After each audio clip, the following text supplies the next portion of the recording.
gentlemen, may I have your attention, please?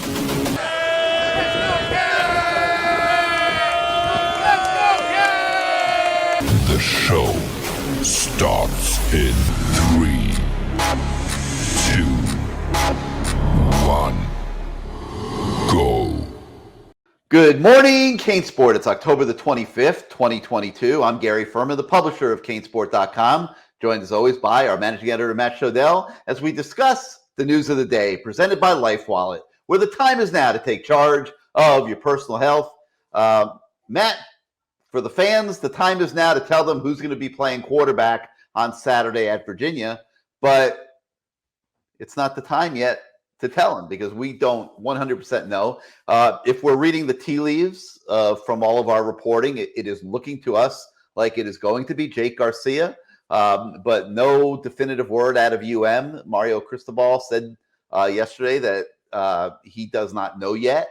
And apparently Tyler Van Dyke doesn't have a major injury, but is very sore and beaten up from that brutal hit that he took when the pass rushers came clean against Duke last weekend. So there's the anticipation that it's going to be a little bit of time before he can return to full speed practice. So it'll probably be a good opportunity because Matt Shodell has been calling for this. And when Matt Shodell speaks, Mario Cristobal listens. And Matt has said, I want to see Jake Garcia get a full game. And Matt, what we saw Saturday at Hard Rock certainly does not qualify as a full game. It was a partial game, and it was pretty clear that Jake was not totally ready to play in that situation. He had a few good moments early in the second half, but it went downhill for him from there. He was responsible, I think, for 3 turnovers and threw some horrible-looking interceptions and did not look very good at all. But I know you're a Jake fan. I'm a Jake fan. What I would say is don't judge Jake Garcia by what you saw against Duke. He would have a full week of preparation this week. I think Saturday at Virginia, it works out the way it looks, and he is the starting quarterback, Matt. That would be the time to start judging Jake Garcia. Well, just to be clear, since you like to put words in my mouth, I'm a Jake fan, I'm a Tyler fan, and I'm a Jakari fan. But you've been calling for Jake to get a full game. What I was calling for, to be clear, is with the team where it's at, I think every position needs to be thoroughly evaluated and get guys who are good enough to play some reps so you see what you have. Like you said yesterday, Tyler Van Dyke could be gone in the wind to the portal if he gets a good NIL deal somewhere else. Who knows? Or if he's not happy with something. Who knows? There's nothing for certain. I agree. You need to know what you need to know what you have in Jake Garcia. He didn't get a full week in practice with the ones ever all fall. He was thrown into the middle of the game. Okay. Didn't do particularly well other than a couple of passes. This week, he's with the ones in practice. This week, I expect he will start in the game. And this week, we really will know if Miami has a viable option in Jake Garcia and what he really looks like, after a full week of game planning and in practice. Because it's one thing, players always say, oh, yeah, I'm always preparing like I'm the starter. It's hard to prepare like the starter when you're with the twos the whole time. But you also mentioned that, you mentioned what Mario Cristobal said yesterday, which was nothing about it. He wouldn't give us an update. But you know what else Mario Cristobal said yesterday, Gary, was, and it does bother me a little bit because, I don't want Mario listening to the outside noise. He's the head coach. I believe in him. I think most fans believe in him, right? He just started. Give him a chance. But, a local reporter says he's not being aggressive enough. All of a sudden he starts going for 4th downs like crazy. They lose to Duke. I hope there's not a connection there, but there could be. They lose to Duke. And, his big message yesterday in the morning on the radio and again later in the day was, I left a great job at Oregon for this, with the implication that this isn't a great job, which of course isn't what he meant. Oh, that's totally not what he meant. It's not what he meant, but it's what some people heard. I was talking to some media people about it yesterday. Yeah. The other troubling thing that he keeps bringing up, and it bothers me a little bit because, his big thing is he's all about the truth. I tell the truth. This team needs to know the truth. We don't, no hocus pocus, no magic, whatever.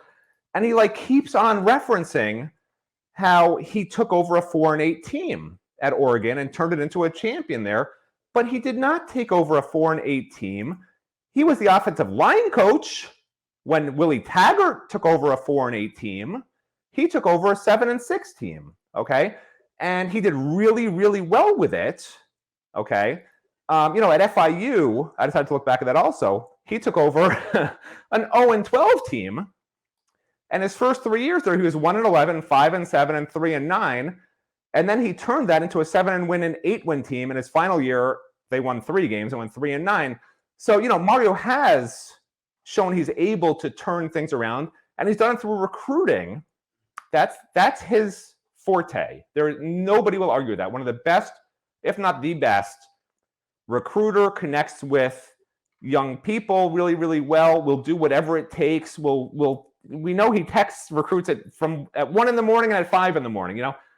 Tireless recruiter, and he enjoys it. That's the difference between him and Manny Diaz. Manny Diaz didn't enjoy recruiting. I'd say a vast majority of college coaches honestly don't enjoy pandering to young people.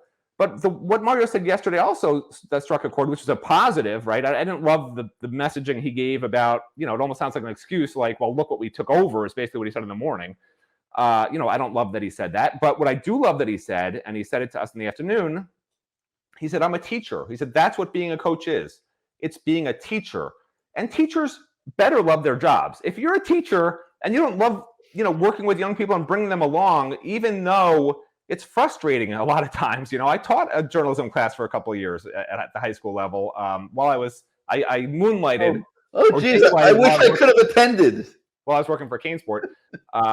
And, it can be frustrating, when people don't understand, when you tell them the same thing over and over and they say, oh, yeah, I understand. And they turn in the paper and they clearly didn't understand.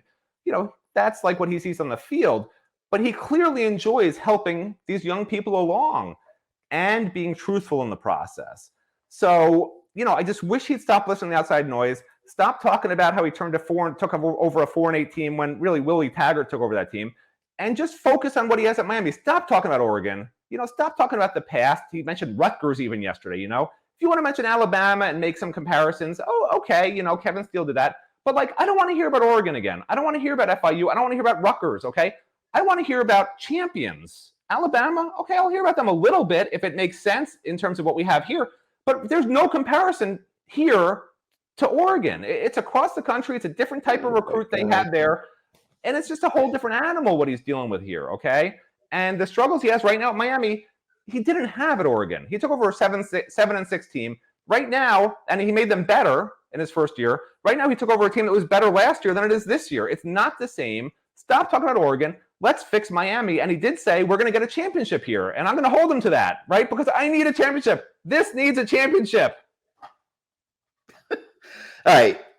I don't think that he meant the what you're interpreting, and you're not the only one. And that's why I brought it up. Because I know he didn't mean when he said, I left a great job. We all left great jobs for this. I know what he meant.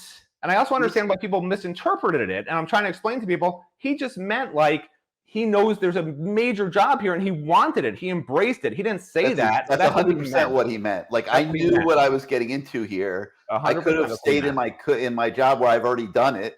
And, where that team is ready to, already built to win conference championships every year. Yep. And I could have just stayed there and, continued to build and build and build. We were recruiting the best classes they've ever had. I knew what I was getting into. But Gary, here's the thing. He's listening to the outside noise because why do we care? We're the Miami Hurricanes. Why are you still talking about that in Oregon? He doesn't want he doesn't want the attention focused on him. He understands the job and he understands what he signed up for, and he knew that this program was not in very good shape. My guess is it's in worse shape than he thought, to be honest. But I think he still would have taken the job anyway. But, he wants people to understand that, listen, I took this job on willingly, and I understand how big it is. And I understand that we're going through some growing pains right now, and we're giving away football games like they're candy at Halloween. But, we're going to fix this, and we are going to have a championship program. And that's what I hope. I hope he's not messaging to the players stuff about Oregon and, I don't. He's messaging I just want to criticize. I want to hear about Miami, just Miami. Here's what we're going to do at Miami. Because every time we ask, what's going on at Miami, he says, look what we did at Oregon. Look what we did at Rutgers. Look what we did at FIU. Like, that's not an answer. Like, you have what you have here, and he keeps talking about the blueprint from these other programs. Well, what is the blueprint? He just says blueprint. He doesn't really say what He's it is. messaging to the people. Hard work. Like, I'd like to get more specifics. Like, one reporter was very excited to ask him, he mentioned the deficiencies that he inherited at the program. And one reporter was very excited at the press conference yesterday to ask him, what are those deficiencies? Can you please give us some examples of these deficiencies you But he inherited? couldn't answer that without throwing his players under the bus, and he's not going to do that. And he never should have mentioned deficiencies in the first place. Like, it's not about the past. It's not about Oregon. It's not about where you've been. It's about right now. And if he wants to talk about truth-telling and being honest, like, tell us where this is going. Tell us, hey, man, we're taking 30 recruits. Hey, man, we're taking 15 transfers. Like, I don't know what his plan is. But if he's going to mention blueprints and all these plans he has, like, what are they? Don't tell us and then say, oh, but I can't tell you. If you're going to say, I inherit all these deficiencies, well, don't say that and then don't tell people what they were and what he's dealing with. Like, it's just this big mystery when he says he's a truth teller. Like, that's not for me, man. I'm a big Mario fan. You know that, Gary. I know you were a big Mario fan too. I know he's going to get us to the right place, but I just don't want him listening to this outside noise and feeling like he has to throw these things out there to get people off his back. Like, it's obvious that it's affecting him. Don't worry about the media, Mario. Mario, like, literally told a reporter that his site was causing recruits to not want to come to Miami. He literally told a reporter that yesterday, okay, at his press conference.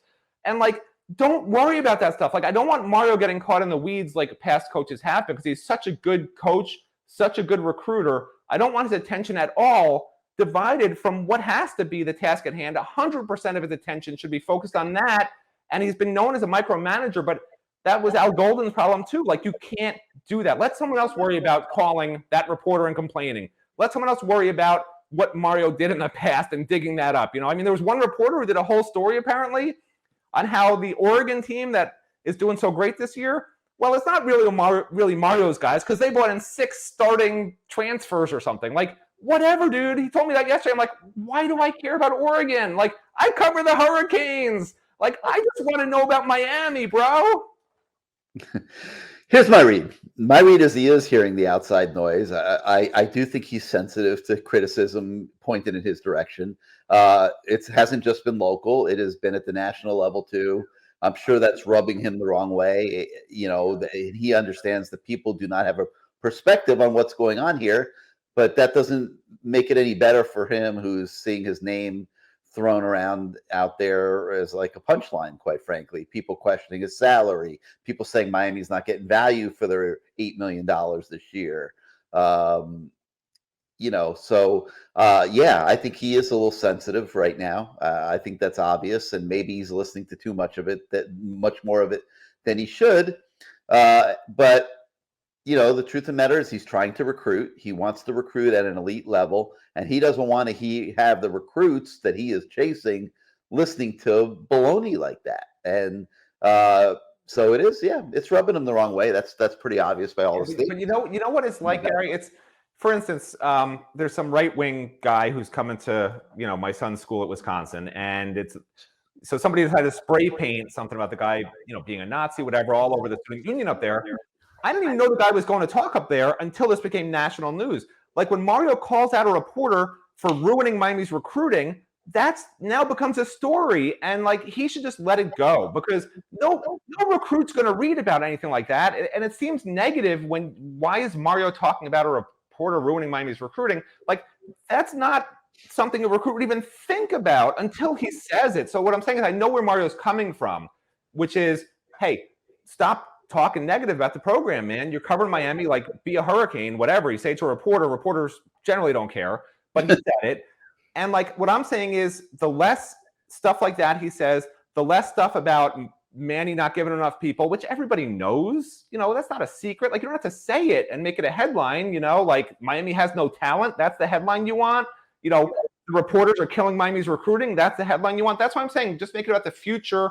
Forget about this past stuff. He's getting too caught up in the weeds with like what talking heads, like how do you point? Like him? No, not like him, not like Gary. But with some of these talking heads, like, he's getting caught up in the Barry Jacksons and these other sites a little bit too much, and people, they're constantly tweaking him. Like, I hate to keep talking about Donald Trump, but like, somebody pokes Donald Trump and he responds, and it becomes this major thing. And like right now, the less Miami has of these major things, the better, because the future is still really, really bright here. Like Mario and the staff just got here. They're just starting to build. Don't let people bring you down, man. And the more you give these people attention, the more you're letting them bring you down. Like ignore the noise. Yeah, you Do know, the job. and I really hope he's not letting it affect his game decisions, because he's had a couple fourth down decisions blow up on him. He's leaving points on the field. He gave North Carolina and Duke favorable field position to go down and score critical points. The Miami defense is doing a horrific job of dealing with sudden change and adversity. And we talk about that quite a bit today with Tyreek Stevenson in the Tyreek Stevenson blog that's on the website today. And these things aren't working great for Mario right now. He's probably coaching way too aggressively for the level of football team he has. And those of you that watched the Dolphin game on Sunday night saw a very similar situation. And Mike McDaniel has been being taken to task all over local media over the last day or so about the decision he made, which was abysmal. Okay. And I say that these coaches need to just blow up the analytics. Ever since these so-called analytics came into play for coaches to guide them in making their decisions, and there's these charts and everything, please throw them in the garbage can. Mario, throw whatever analytics you have in the garbage can. Those decisions. No. Wait, let me finish. Those decisions, and then you can dispute if you want, need to be made based on circumstances of the game and feel of the game. Every opponent is not the same. Every team is not the same. What's 4th and 2 for the Miami Hurricanes might not be as good of a play as 4th and 2 for the Alabama Crimson Tide, for example. And I don't give a damn what the charts say, because they don't factor that into consideration. And Miami cannot afford to be giving any team, particularly teams that they went on to lose to, the ball at midfield if they can just punt it and play field position. Now, the contrarian would say, well, what about that 18-play drive that Duke had, that they went down the field? They even got a penalty in the red zone that set them back 15 yards, and they came back and scored a second time. So, the contrarian will have that in their arsenal to, riddle Gary Ferman with bullets. But I'm just saying, man, it's like you can't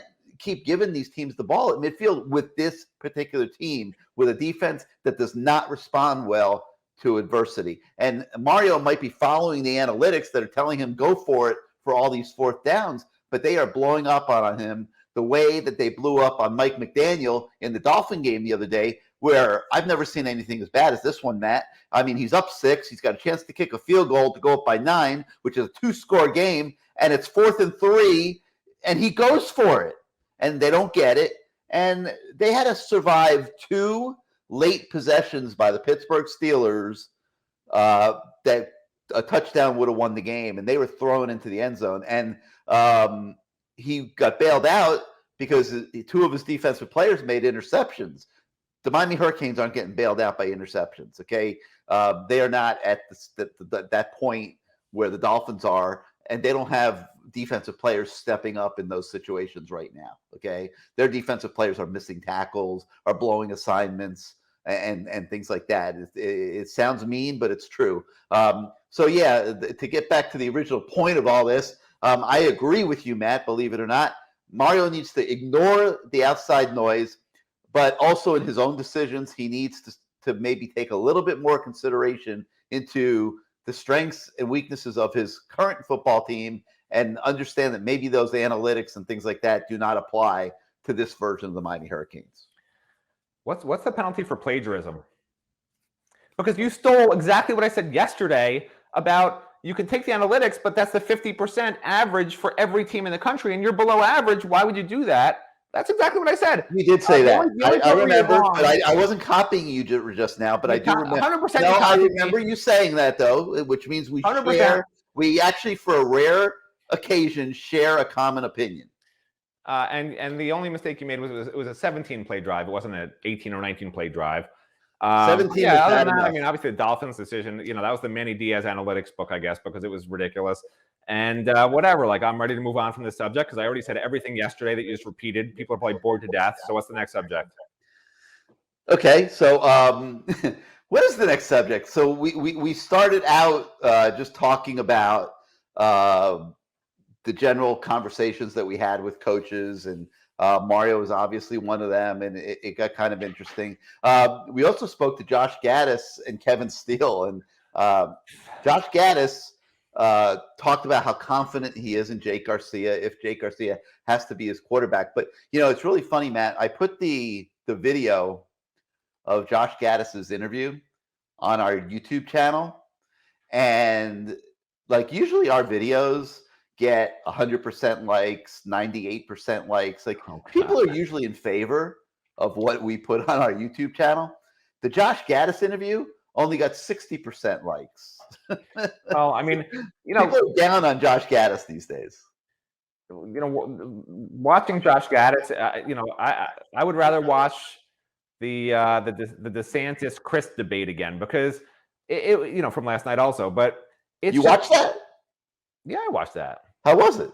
Because I'm a real person. I enjoy watching what's going on in my world. That had to be epic television. I didn't get a chance. You didn't watch that or see any highlights yet this morning? I did not get a chance. No. But how was it?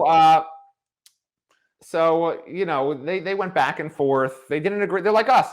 They agreed on nothing. Every single subject that was brought up, total opposite opinions. No matter, it could be, do you agree that there should be world peace?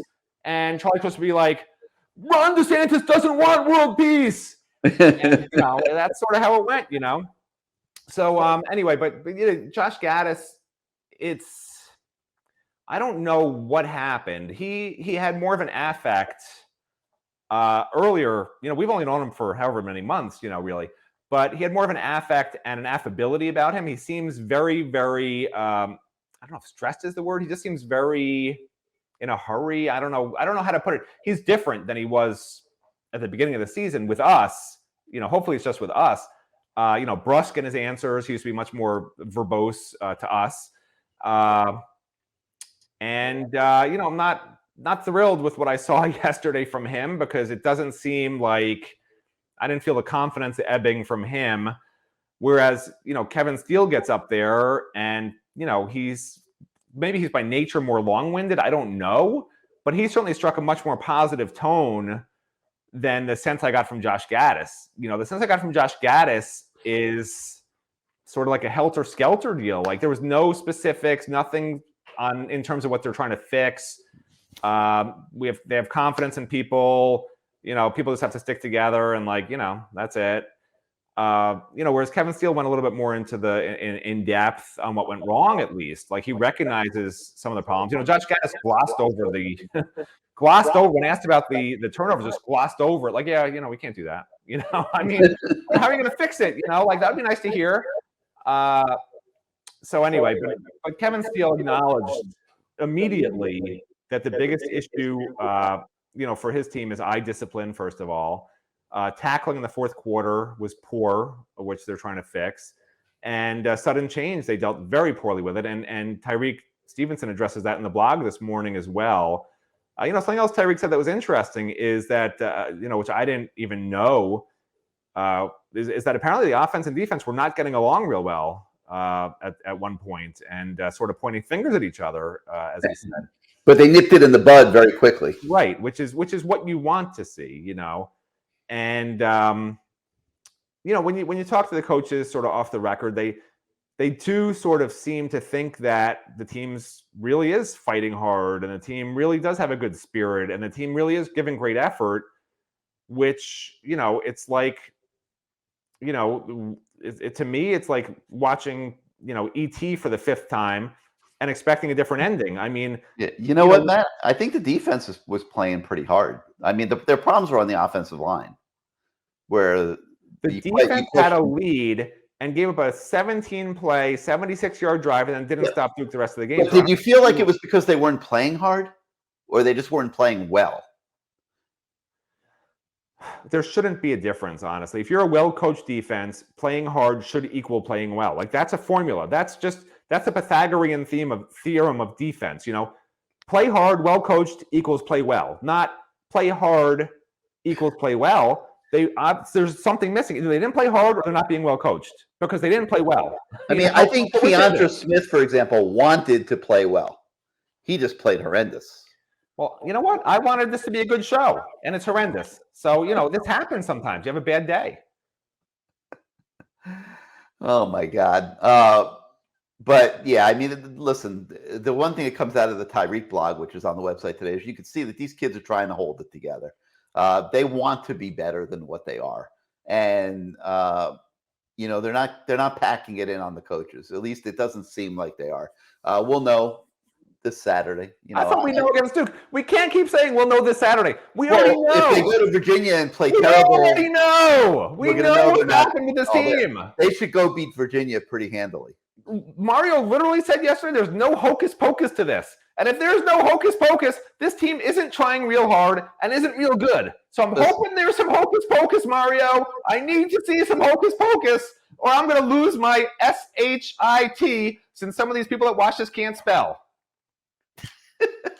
Let me put my shades on for a minute and tell you how I don't even know what those shades mean anymore. You put them on and nothing happens. True, but maybe this will happen. Okay. I think they're going to go to Virginia and play a good game. Yeah, that's what you should. You should put those on and make a prediction. That's what you should do with those things. I think Jake Garcia is going to be much better prepared with a full always positive. Only positive. I don't think he's going to play anywhere near as poorly as he did. I think it was a wake-up call for Jake because he went in and he threw those few passes against Middle Tennessee, and people like Matt Shodell started running their mouths. We got to see Jake. Jake's got to play. Blah, blah, blah, blah, blah. Bench Tyler. I'm done with Tyler. Tyler doesn't need to be here anymore. And it was all a bunch of, baloney, okay? He went into the game the other day, had a few good moments, but then was pretty bad. I think he will be much better with a week of preparation. I think that they will handle Virginia, okay? And yesterday, when the ACC sat down and did their TV schedule for November the 5th, they did Mario Cristobal and the Miami Hurricanes the biggest solid that this conference has ever done for Miami from the day that Miami joined this conference. And they've been pretty shitty to Miami a lot of these years because they've, bad schedules and bad referee calls and all kinds of nonsense. And, Miami has not gotten the greatest shake from the ACC, okay? The ACC did them a big favor yesterday because they put Miami FSU, they got ABC to take the game in their primetime spot on ABC on Saturday night under the lights at Hard Rock Stadium when Hard Rock is at its finest, when the 305 and 954 might just show up for this game because they could start tailgating at 2 o'clock in the afternoon. And if you've never seen the Miami FSU tailgates, get out there early, folks. They are epic stuff. Just walk up and down the rows. It is the most amazing time and the most amazing scene, and it's just so cool. But they put the game on prime time, and to me, that gives Miami, if they get the 4-4 this weekend, that gives Miami a chance to stop the noise. You beat Florida State, your in-state rival. You re-seize control to some semblance of in-state recruiting. By showing that, we're having a tough time here, but we just beat them and they're having a tougher time. And you have a chance to pour some positivity onto your program with a big performance against Florida State, okay? If they can't get done what I just said, and I know I got these glasses on, it's going to be a problem, everybody. I mean, we're not sugarcoating it. They don't, they have got to, you can't just spin everything every week and hold everything together the way they are. I mean, right now it looks like everything's still somehow together. They've done a good job in recruiting, Matt, and they've got, these kids know that if they come to Miami, they're going to get good NIL situations and from John Ruiz it's still in one piece. But you need to start injecting some positivity in the month of November that will carry over into December when recruiting really heats up, when kids start going into the transfer portal. And yes, Matt Shodell, Mario confirmed for you yesterday that they will be going into the transfer portal for a fair number of kids yet again this year, which makes 100% total sense, despite how badly you hate the transfer portal. For some reason, my picture is going haywire on me here. Jesus. I'll have to work on that in a minute, but yeah, I mean, it's important that they put a good performance together these next few weeks.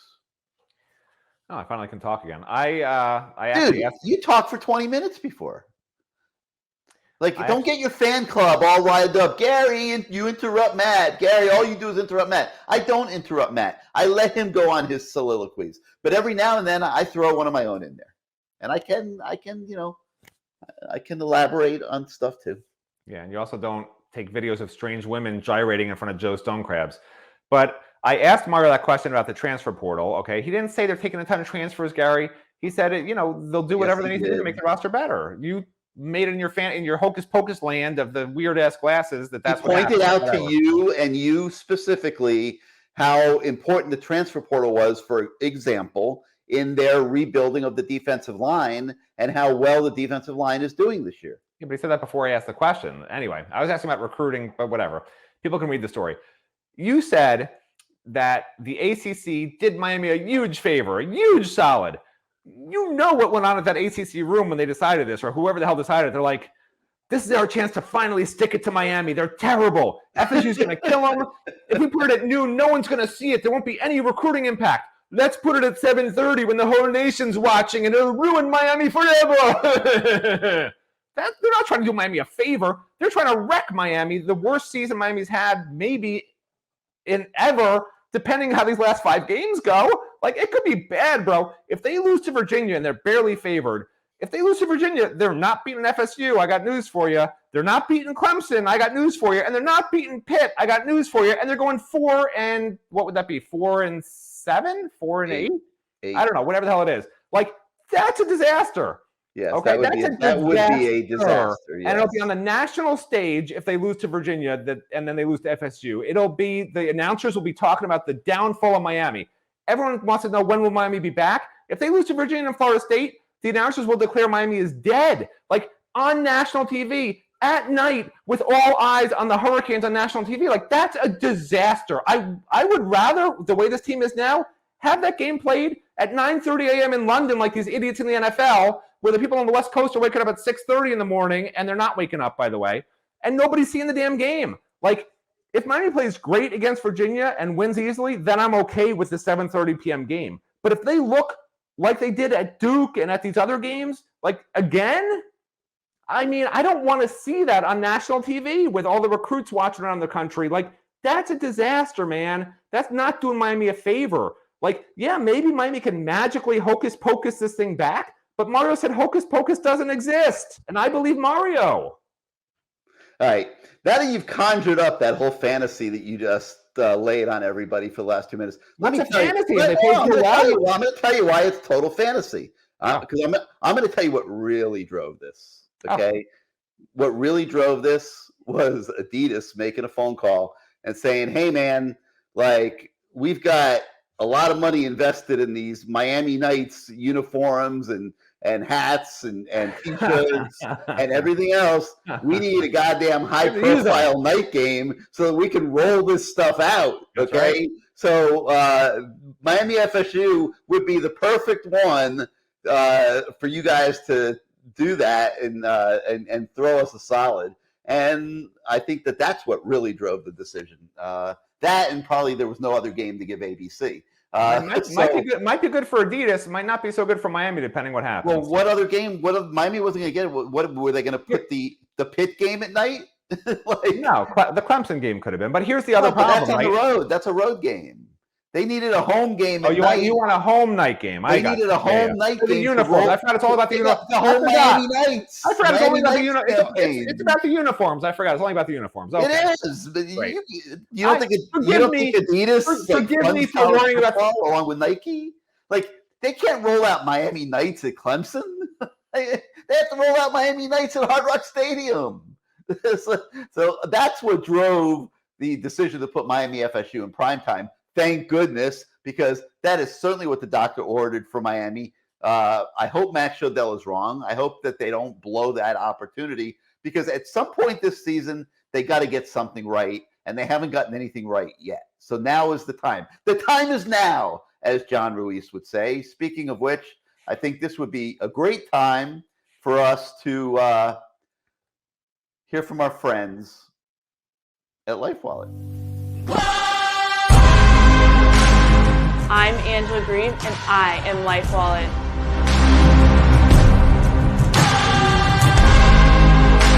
Since I've had LifeWallet, I have felt more secure to play.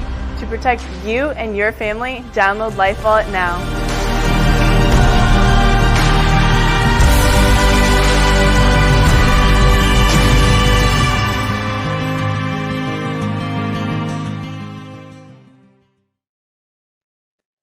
How's the volleyball team doing, Matt? Do you have any idea? The Wisconsin volleyball team, not real good. They had some weird videos come out or something, or rumors of them. I don't know. That's the only volleyball team I follow, Gary, because the Miami volleyball team plays in the dark of the night center. My eyes at this age, I can't even see what's happening. I just sort of see blurry images in the dark running around. I see 3 losses and like 8 wins. They're doing okay. Good for them.